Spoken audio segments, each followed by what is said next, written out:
Assalamualaikum warahmatullahi wabarakatuh. Perkenalkan, saya Arsita dari Program Studi Hukum Tata Negara Fakultas Syariah. Di video kali ini saya akan menyampaikan tentang proses persidangan perkara perdata dan juga menjelaskan mengenai skema hukum perdata untuk memenuhi salah satu tugas hukum acara perdata. Pada tanggal 24 September, saya bersama teman-teman saya menghadiri sidang perkara perdata tentang sengketa hak waris atas anak angkat di Pengadilan Negeri Palangkaraya. Sidang ini sudah memasuki tahap pembuktian saksi dan berlangsung secara terbuka untuk umum, di mana di dalam ruangan tersebut ada majelis hakim terdiri dari hakim ketua laki-laki serta 2 hakim anggota, yaitu seorang perempuan dan laki-laki. Selain itu, hadir juga panitera perempuan yang mencatat jalannya sidang. Dalam persidangan tersebut, pihak penggugat hadir secara langsung.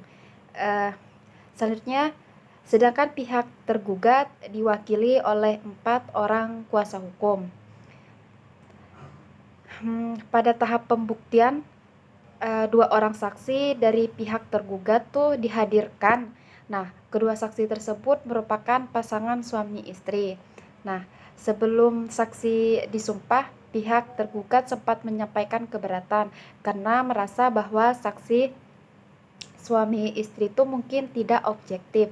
Nah, terus menanggapi keberatan tersebut, hakim ketua menjelaskan bahwa pasangan suami istri tetap boleh menjadi saksi selama tidak memiliki kepentingan langsung dalam perkara. Setelah itu sidang dilanjutkan dengan mengambil sumpah saksi sesuai aturan yang berlaku. Selama pemeriksaan, hakim ketua dan para hakim anggota aktif menggali keterangan dari saksi. Kuasa hukum tergugat juga mengajukan beberapa pertanyaan, sementara pihak penggugat mendengarkan dari hasil tersebut. Nah,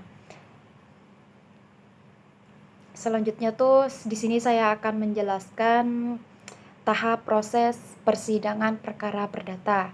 Di mana tuh proses yang pertama tuh tahap awal tuh ada pendaftaran gugatan.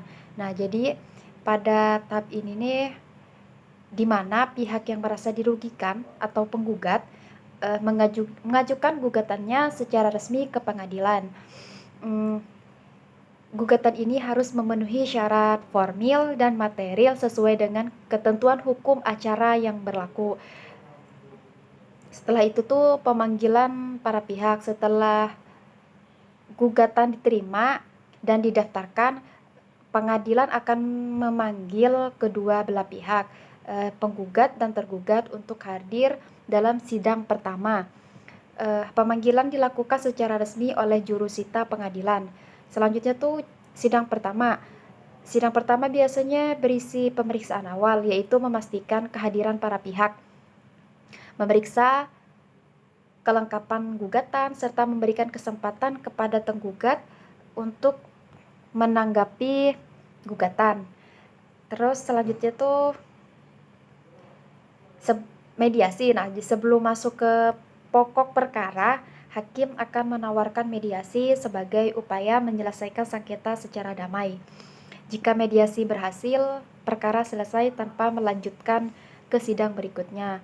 Tapi kalau gagal, maka sidang dilanjutkan. Selanjutnya tuh jawab jinawab, replik duplik. Nah, pada tahap ini nih menjadi proses tukar-menukar dokumen antara penggugat dan tergugat. Nah, penggugat tuh memberikan tanggapan atas jawaban tergugat. Nah, dan tergugat dapat memberikan tanggapan balik, duplik. Nah, pada tahap selanjutnya tuh ada pembuktian. Nah, kedua pihak mengajukan bukti-bukti seperti surat, saksi, dan ahli atau bukti lainnya untuk memperkuat argumen masing-masing. Nah, hakim tuh akan menilai kekuatan bukti tersebut. Setelah itu tuh kesimpulan, setelah pembuktian selesai, masing-masing pihak memberikan kesempatan untuk menyampaikan kesimpulan tertulis yang merangkum seluruh fakta dan bukti selama persidangan. Setelah itu tuh ada putusan. Nah, hakim kemudian menjatuhkan putusan berdasarkan fakta, bukti, dan hukum yang berlaku. Putusan ini bisa berupa dikabulkannya gugatan, ditolak, atau tidak dapat diterima. Nah, selanjutnya tuh masuk ke upaya hukum. Jika salah satu pihak puas dengan keputusan, mereka tuh dapat mengajukan upaya hukum seperti banding, kasasi, atau peninjauan kembali sesuai ketentuan hukum. Setelah tahap itu tuh ada eksekusi. Nah, tahap terakhir tuh adalah pelaksanakan putusan yang telah berkekuatan hukum tetap, biasa disebut tuh inkraj. Nah, eksekusi dilakukan oleh pengadilan untuk memastikan pihak yang kalah melaksanakan isi putusan tersebut. Nah, baik, selanjutnya di sini saya akan menjelaskan skema yang kedua, yaitu bagian alur prosedur perkara perdata. Jadi sidang pertama itu tuh hakim membuka sidang pertama dan memeriksa kehadiran para pihak, yaitu tergugat dan penggugat. Nah, jika para pihak hadir, sidang dapat dilanjutkan. Nah, jika tidak hadir ada dua kemungkinan. Jika penggugat tidak hadir, maka gugatannya tuh gugur, pasal 124 HIR. Di mana tuh di sini nih hakim tuh memberi 3 kali panggilan. Kalau tidak hadir berarti gugatannya gugur.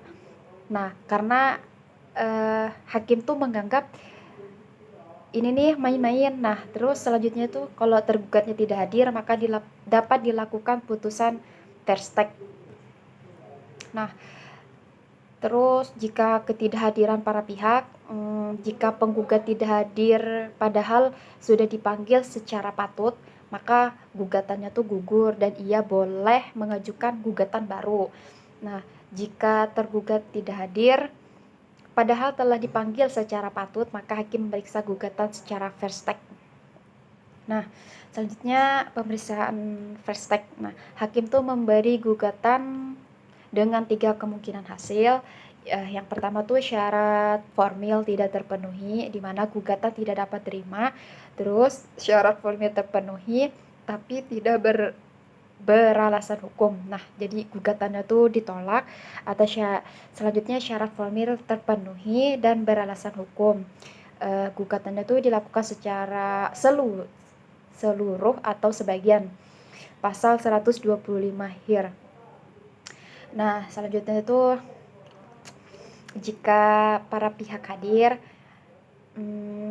jika kedua si penggugat dan tergugat hadir di persidangan pertama, hakim mewajibkan melakukan mediasi. Terus hakim menunda sidang selama 22 hari untuk proses mediasi sesuai peraturan Mahkamah Agung. Nah, selanjutnya tuh dari hasil mediasi, jika perdamaian tercapai, dibuat perjanjian perdamaian perkara selesai. Nah, jika tidak tercapai, sidang dilanjutkan ke tahap pembacaan gugatan dan jawaban. Nah, selanjutnya tuh tahap persidangan selanjutnya pembacaan gugatan dan jawaban dari tergugat. Terus replik duplik, yaitu tanggapan balik dari penggugat dan tergugat. Terus pemeriksaan bukti dari pihak saksi dari kedua pihak. Selanjutnya tuh kesimpulan dari masing-masing pihak. Nah, dan yang terakhir tuh setelah itu tuh putusan hakim. Baik, mungkin itu saja yang dapat saya sampaikan. Kurang lebihnya mohon maaf. Wassalamualaikum warahmatullahi wabarakatuh.